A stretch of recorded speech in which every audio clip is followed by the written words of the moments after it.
You are most welcome, friends, in this grammar class of our Samarth coaching classes BEAD. And today we are going to study the last part of direct and indirect speech, and which is that is exclamatory sentence, the direct and indirect speech of exclamatory sentence. We have already seen direct and indirect speech of assertive sentence as well as interrogative sentence.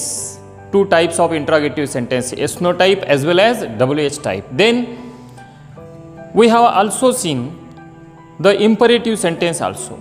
And therefore, friends, today we are going to study direct and indirect speech of exclamatory sentence and the last part. So friends, let's come to the point. Let's explain in Marathi. बाळांनो, आज आपल्याला बघायचा आहे direct आणि indirect speech मधला शेवटचा भाग. कोणता आहे तो? तो आहे उद्गारवाचक वाक्याचे इनडायरेक्ट स्पीच. आतापर्यंत आपण बघितलं असर्टिव्ह सेंटेन्सला इनडायरेक्ट स्पीचमध्ये केलं, प्रश्नार्थकला केलं, प्रश्नार्थकमध्ये दोन्ही बघितले, yes no type, WH type. त्यानंतर इम्परेटिव्ह सेंटेन्स बघितलं आणि साहजिकच आहे की आता आपल्याला शेवटचा प्रकार जो आहे वाक्याचा प्रकार तो कोणता आहे? तो आहे एक्सक्लेमेटरी सेंटेन्स. आणि मग ह्या एक्सक्लेमेटरी सेंटेन्सला कशा प्रकारे इनडायरेक्ट स्पीचमध्ये करतात ते बघायचं आपल्याला. आणि मग काय, चला तर लागली सुरू करूयात. उघडा डोळे, बघा व्हाईट बोर्डकडे. काल बी म्हणालो होतो मी काय होतं की हे अँड्रॉइड कॅमेरा असल्यामुळे तुम्हाला अँड्रॉइड आणि ड्रॉइडचा अर्थ माहिती आहे का बाळांनो? चालतं सांगतो. अँड्रॉइड आणि ड्रॉइड.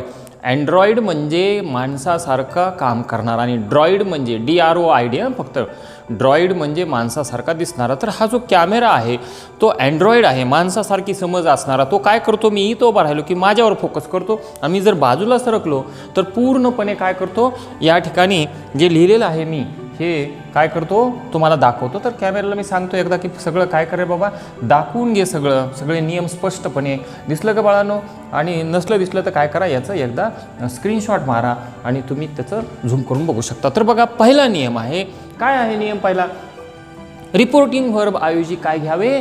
एक्सक्लेम्ड घ्यावे. किंवा पुढे लिहिलं मी क्राईड आउट विथ जॉय किंवा क्राईड आउट विथ सॉरो. एक्सक्लेमचा अर्थ उद्गारले. आता हे बघा, आपल्याला जर एकदम स्पष्टपणे अर्थ कळत असेल तर समजा त्या वाक्यामध्ये जर आनंद व्यक्त केला असला तर तुम्ही क्राईड आउट विथ जॉय असं घेऊ शकता. किंवा त्या वाक्यात जर दुःख व्यक्त केलेलं असेल तर तुम्ही त्या वाक्यामध्ये क्राईड आउट विथ सॉरो असं घेऊ शकता.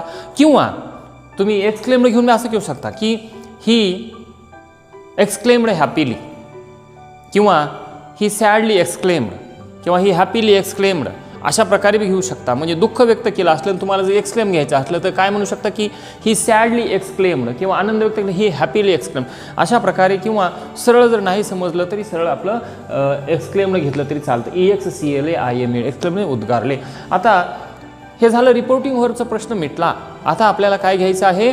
आता घ्यायचं आहे आपल्याला कंजक्शन. दोन वाक्य एकत्रित जोडणाऱ्या शब्दाला कंजक्शन म्हणतात. कंजेक्ट म्हणजे जोडणारा शब्द.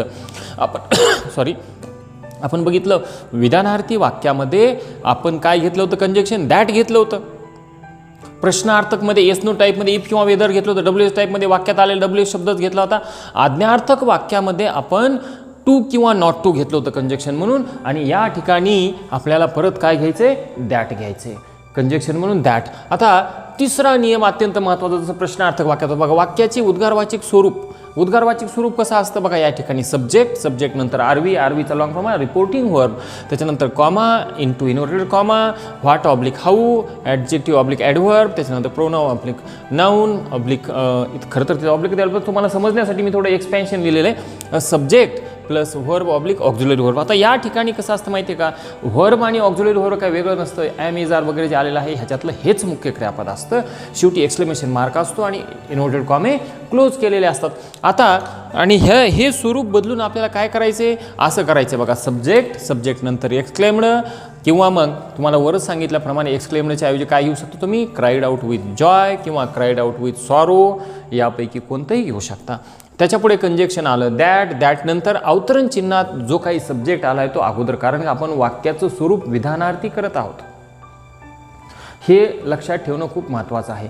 एक्सक्लेमेटरी सेंटेन्सचं बी स्वरूप बदलावं लागतं आपल्याला. काय करायचं असतं, विधानार्थी करायचं असतं. बघा सब्जेक्ट नंतर त्या वाक्यात आलेलं ऑक्झिलरी व्हर्ब योग्य तो बदल करू ना, योग्य तो बदल. त्याच्यानंतर व्हेरी, एक्स्ट्रीमली, रिअली, इंडीड किंवा एक्सलंट अशा प्रकारचे वाक्याच्या अर्थाला आणि संदर्भाला अनुसरून एवढ्यापैकी योग्य ते शब्द टाकायचे. त्याच्यानंतर व्हर्ब आणि त्याच्यानंतर ऑब्जेक्ट आणि शेवटी फुल स्टॉप द्यायचा. हे झालं, स्वरूप बदललं गेलं. आणि त्याच्यापुढे असं लिहिलं आहे मी की बघा काय लिहिलेलं आहे की असे करत असताना म्हणजे स्वरूप बदलत असताना काय करायचं असतं आपलं की वाक्यात आलेले उद्गारवाचक शब्द व्हाट, हाऊ, ओहो, आलास. बघा आलास हे दुःख व्यक्त करण्यास वापर, आलास म्हणजे अरे रे.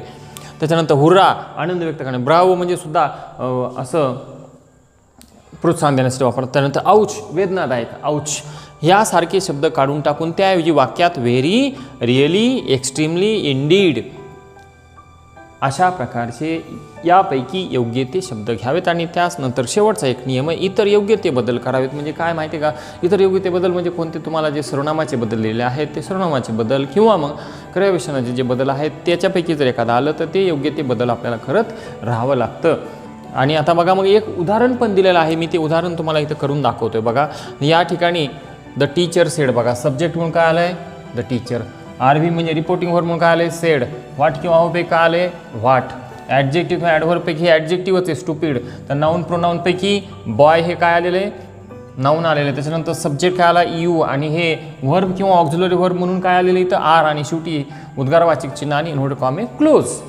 आता आपल्याला हे स्वरूप बदलून हे स्वरूप करायचं याच्यानुसार. तर बघा आता ह्या सूत्राकडे बघत राहतोय फक्त. या ठिकाणी आहे का सब्जेक्ट, सब्जेक्टला सब्जेक्ट हे बा काय आलेला आहे द टीचरला टीचर, एक एक शब्द बघत राहतो मी. हे बा सब्जेक्ट ठेवला, आता काय ठेवायचं एक्सक्लेम्ड.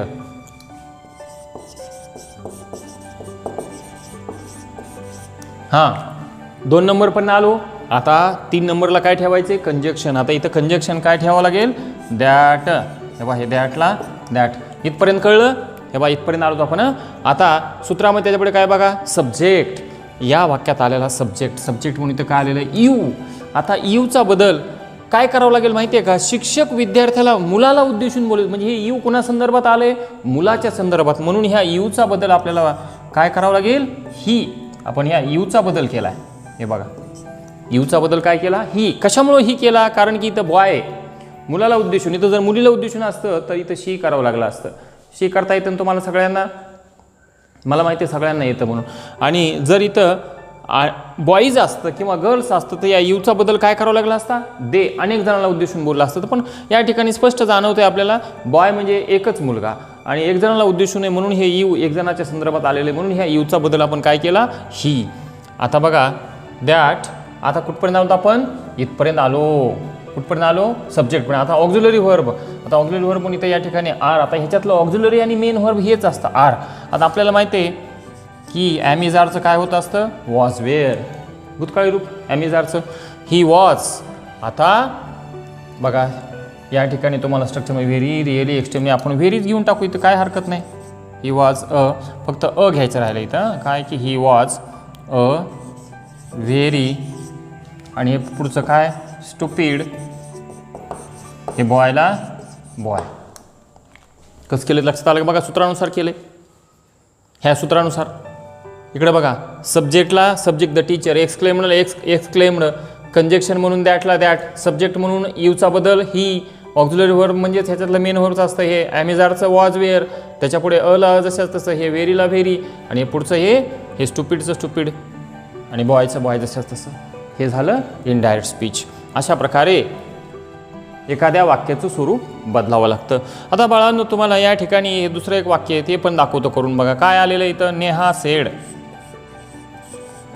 आता या सेडचा बदल आपण सरळ सरळ काय घेऊ एक्सक्लेम्ड घेऊन टाकू. तुम्हाला मी असं बी सांगितलेलं आहे की जर तुम्हाला स्पष्टपणे अर्थ कळत असेल, आनंद व्यक्त केलेला असला तर तुम्ही क्राईड आउट विथ जॉय घेऊ शकता. दुःख व्यक्त केलं असलं तर cried out with sorrow, SORROW, sorrow म्हणजे दुःख. आता बघा इथपर्यंत आलो आपण, कुठपर्यंत आलो एक्सक्लेम्डपर्यंत. आता काय घ्यायचं कंजक्शन घ्यायचं. कंजक्शन काय घ्यायचं आहे दॅट. आता सब्जेक्ट ठेवायचा आहे. सब्जेक्ट काय आला ह्याच्यामध्ये दिस. बघा परत एकदा या दिसचा बदल काय होईल दॅट. तुम्ही या ठिकाणी असं गोंधळून जाऊ नका, हे दॅट डबल आले. हे दॅट एक कंजक्शन आहे आणि हे दॅट ह्या दिसचा बदल आहे. आता हे ऑक्झिलरी वर्ब इज आलेले, इजचं काय होईल, वॉज होईल बदल करून. आणि त्याच्या पुढे अला आणि व्हेरीला व्हेरी, ब्युटिफुलला ब्युटिफुल आणि हे गार्डनला गार्डन, जसं असतं तसं हे झालं इनडायरेक्ट स्पीच. कळलं. आता असे काही वाक्य असतात मित्रांनो, काय असतं माहिती आहे का, की हे तुम्हाला मी सुरुवातीपासून सांगतो की काही वेळेला असं होतं की डायरेक्ट आणि इनडायरेक्टमध्ये माणूस थोडं कन्फ्यूज व्हायला लागतं. त्याचं कारण असं की प्रत्येक वाक्य थोडं वेगळं असल्याने वाटतं. कधी दोन वाक्य एकत्रित जोडून येतात. कधी काय होतं माहिती आहे का, की पहिलं वाक्य विधानार्थी असतं तर पुढचं प्रश्नार्थक असतं. कधी एक प्रश्नार्थक असतं तर दुसरं विधानार्थी असतं. कधी एक आज्ञार्थक असतं तर दुसरं प्रश्नार्थक असतं. असं दोन्ही मिळून एकत्रित आपल्याला वाक्य येत असतात. तर या ठिकाणी कधी असं बी होतं बघा, इथं एकच शब्द इम्पॉसिबल, सी सेड, इम्पॉसिबल. आता कधी बोलण्याच्या ओघामध्ये अशा प्रकारे एक शब्द बोलले असतात, परंतु ते उद्गारवाचक असतात. आणि जरी त्याच्यामध्ये बोलण्याच्या ओघात असं शॉर्टमध्ये बोललं असतं तरी बघा इम्पॉसिबलचा अर्थ असा असतो की इट इज इम्पॉसिबल. म्हणून आपल्याला या ठिकाणी बघा मी करून दाखवतो. मला सी एक्सक्लेम्ड, EXCLAIMED मी पुढे करून दाखवायलो. कशासाठी ते लक्षात आलं असेल तुमच्या. मी नेहमी जागा वाचवण्याचा प्रयत्न करत असतो म्हणून मी पुढे लिहित आहे. बघा सी सेडचं सी एक्सक्लेम्ड आपल्याला माहिती आहे कंजक्शन म्हणून काय येत असतं, दॅट येत असतं. आता मला सांगा, ह्या इम्पॉसिबलला आपण असं गृहीत धरलं, काय गृहीत धरलं, इट इज इम्पॉसिबल. मग आपल्याला काय होईल, इट इज इम्पॉसिबलचं इटला इट, इजचं काय होईल वॉज, आणि हे इम्पॉसिबलला इम्पॉसिबल. हे अशा प्रकारे काही वाक्यांची प्रॅक्टिस कसं असतं तसं कुणी पण म्हणतं प्रॅक्टिस मेक्स मॅन परफेक्ट. ते काही खोटं नाही. कोणत्याही क्षेत्रामध्ये जेवढी तुम्हाला प्रॅक्टिस जास्त होईल माणसाचा मॅच्युरिटी तेवढी वाढत जाते. क्षेत्र कुठलं बी असू द्या.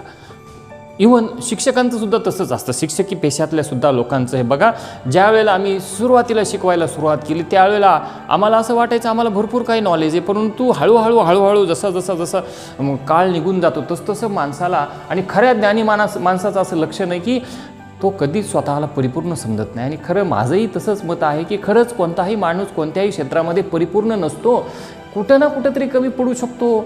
आणि या एखाद्या क्षेत्रातला मीच सगळ्यात ज्ञानी माणूस आहे असं मानणं हे अज्ञानीपणाचं लक्षण आहे. कारण की त्यांना माहीत नसतं की या क्षेत्रात इतर काही लोक आहेत ज्यांच्याकडे भरपूर नॉलेज आहे, आणि ज्याला हे माहीत नसतं असे लोक मात्र अज्ञानीपणाने म्हणत असतात की या क्षेत्रातला मीच सर्वात हुशार. तसं काही नाही बाळांनो. प्रत्येक क्षेत्रात 100 लोक असतात, फक्त काही लोकांना ते माहीत नसतात, म्हणून काही लोक त्यांना म्हणत असतात की मीच हुशार. तसं काही नाही. जगात 100 हुशार लोक आहेत. जगात नॉलेज बी इतकं आहे, कितीही नॉलेज आपण जन्माल्यापासून घेत राहिलं तरी आपण असं म्हणतात की ते गुडघाभर पाण्यातसुद्धा जाता येत नाही, गुडघाभर नॉलेजमध्ये. तर या ठिकाणी हे वाक्य करून दाखवलं. त्याच्यापुढे बघा माय गुडनेस. तर हे जे वाक्य आहे हे सुद्धा वाक्य असं होतं बघा, माय गुडनेस द थीप सेड. बघा the thief let out the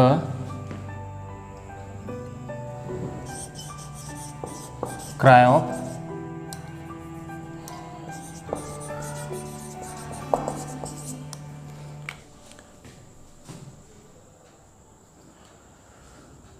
ठीक आहे बाळांनो, तुम्हाला काही करायला आणखीन वाक्य देतोय.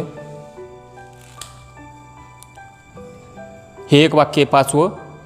हे वाक्य तुम्ही घरी करू शकता, आणि मी तुम्हाला घरी करण्यासाठी म्हणून आणखीन काही वाक्य देतोय.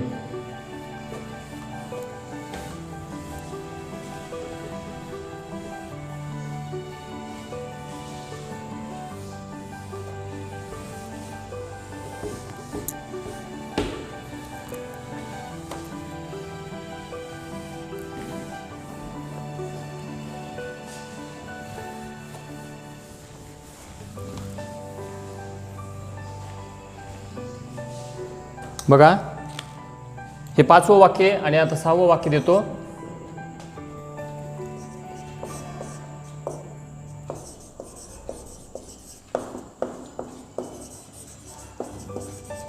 फनी शी सेड. फनी शी सेड. 7वं वाक्य he said comma into inverted comma, how lucky I am. आठवं, what a stroke he said. नववं,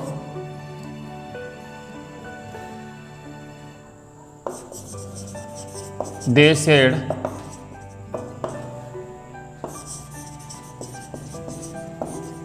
hurrah, we have won the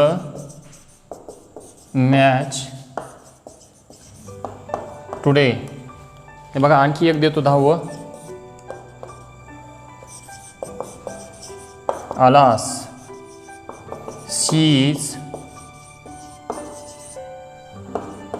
no more he said. तर बाळांनो, एवढे वाक्य तुम्हाला करण्यासाठी देतोय. एवढे वाक्य घरी करण्याचा प्रयत्न करा आणि येत नसतील तर मला विचारण्याचा प्रयत्न करा. मला विचारा, मी सांगतो. आणि माझ्या असं लक्षात आलं की बऱ्याच लोकांचा उत्साह कमी झाला आहे काय कुणास ठाऊक, परंतु व्यवस्थितपणे तुम्हाला मी सांगितलं बी होतं की दिनांक 10 जूनपासून आपण रेग्युलर तिन्ही व्हिडिओ टाकणार आहोत. परंतु थोड्याशा आणखीन काही अडचणी आलेल्या आहेत, त्याच्यामुळं मी तुम्हाला जरी म्हणलं होतं तरी पण तुम्हाला आजपासून आपण तिन्ही व्हिडिओ टाकणार होतो. परंतु त्याच्यात आज 2 व्हिडिओ टाकण्यात आलेले आहेत. मॅथचा व्हिडिओ 1-2-3 दिवसाच्या आत मॅथचे व्हिडिओ पण तुम्हाला टाकण्यात येतील, त्याची काही चिंता करू नका. आणि आज इथंच थांबतो. Thank you very much for watching this video.